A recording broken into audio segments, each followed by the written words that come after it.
what's sad? Well, not sad, but sad. So many people think dysfunction is normal. So many people think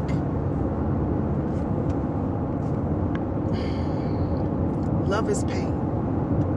So many people think that it's natural and normal to have to be abused in order to feel love.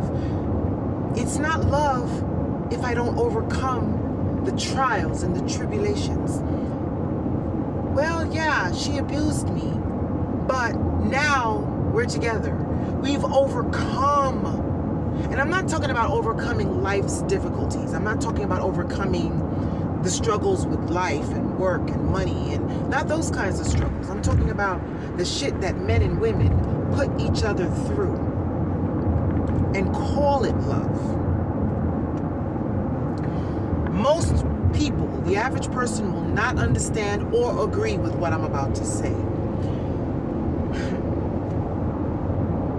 Most people, the average person, and this is just the way it is right now, most people think it's normal because it's so prevalent. That there was a time when slavery was normal. There was a time when if you spoke out against slavery, people thought you were crazy. Like, what are you talking about? That's normal, you know, to own this black man and whip this black woman, and you know, that's not normal. Just because something is done and it's accepted and it's become commonplace doesn't make it right. It is dysfunctional to believe that you have to be abused in order to be loved. That abuse, well, I was there in life. Oh, he beats my ass and he's jealous because he loves me. He beats on me because he gets so mad. And he gets so mad because he loves me so much. Oh my God. The fact that I literally actually was that woman at one point in my life. It's weird how in life you go through different levels, you go through different stages, and what was normal to you in your teens is not normal in your 20s, and what's normal in your 20s is not normal. What's crazy is when you spend all your life and your good years learning lessons. I think it seems like that's what this plane of existence is about. It doesn't have to be, but it seems like that's the times we're living in, where you have to go through different learning experiences. And people who are, if you're in the 4th grade, you're not going to know what a person in the 12th grade knows. You're just not, because you're in the 4th grade. You know, you're just not. It's the same thing with life, age, and experience. What a 40-year-old knows, a 20-year-old is just not going to know. And when I say no, I'm not talking about the stuff that you could read in books. I'm talking about life experience, true wisdom.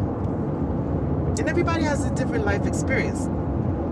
But it's not, baby, let me tell you, it's not normal. And no, let me rephrase that. It is normal, but it's not healthy. It's not healthy to feel so much struggle and pain when loving someone. That's not healthy love. That is not real, true, healthy love. People spend their whole lives together in dysfunctional relationships. Now, on the way home in traffic, what inspired me to say this, what I do now, what I started to do, before I post a video, I send it to a friend of mine. He listens to it as an older man. He listens to it and he gives me his feedback before I post it. His honest to God feedback.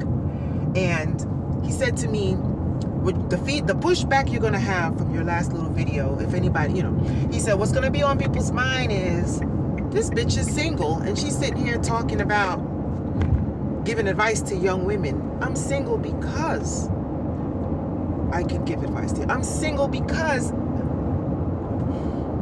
no, he said, I get it. He said, I get it, Natasha. But the average person is not going to see you as someone qualified to speak on relationships because you're not in one. I'm not in one because the majority of people have a dysfunctional take, a disposition. Their mentality when it comes to relationships is dysfunctional. So until I find, there are more dysfunctional people than healthy emotional people.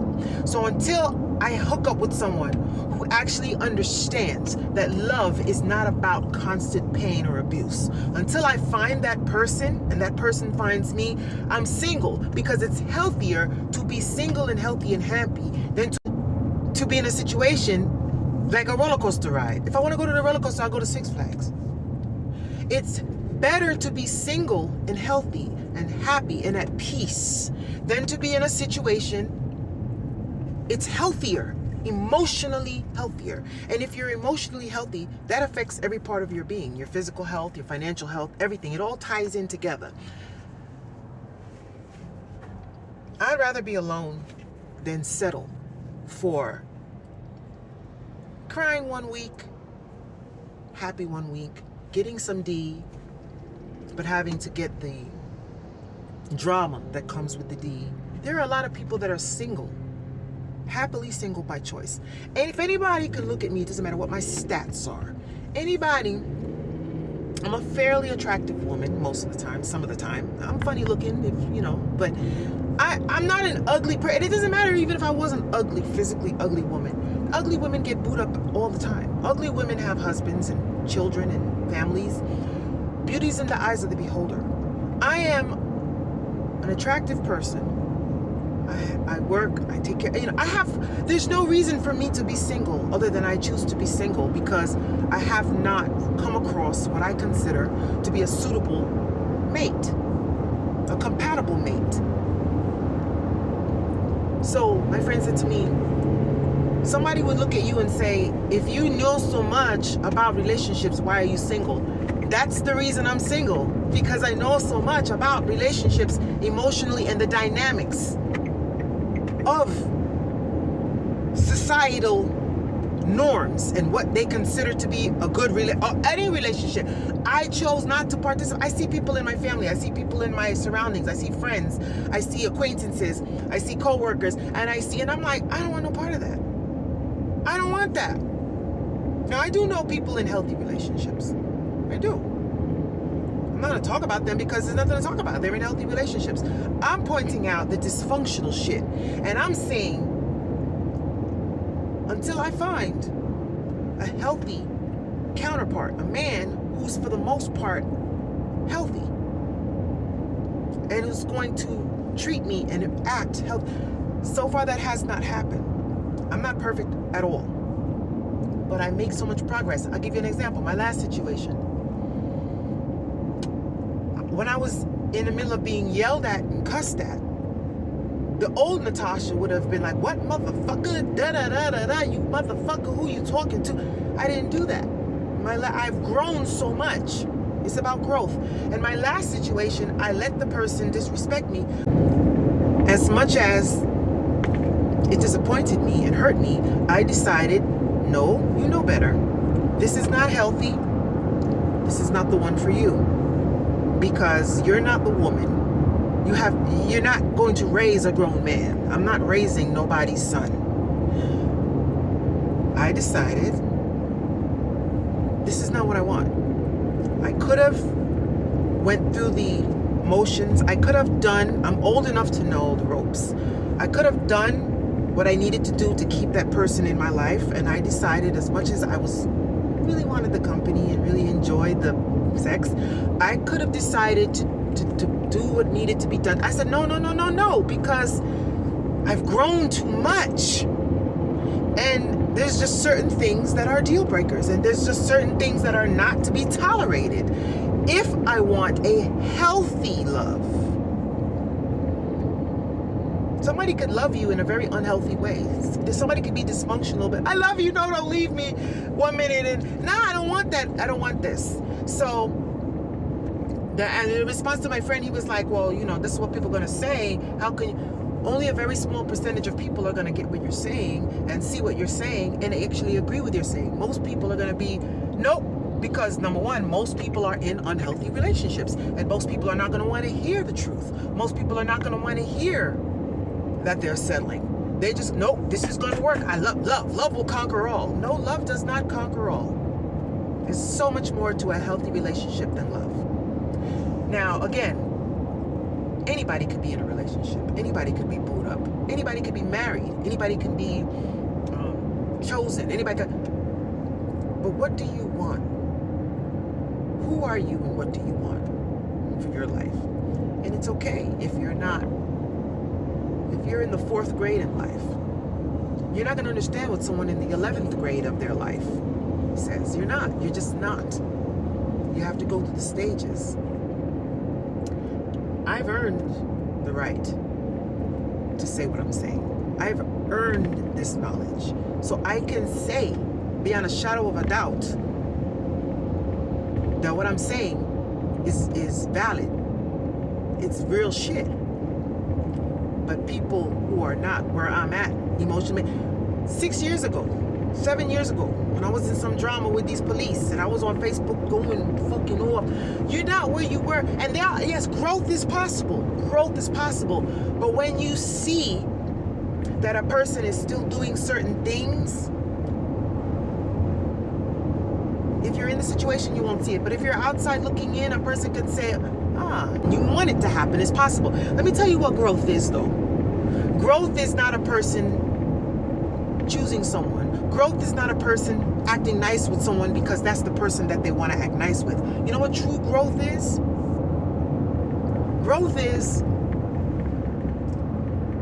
not wanting a person or choosing a person, but still being considerate of their feelings. Anybody could be nice to someone that they want. Anybody could be nice to someone that they need. Anybody could be, but how about being nice to the person that you don't feel like being nice to?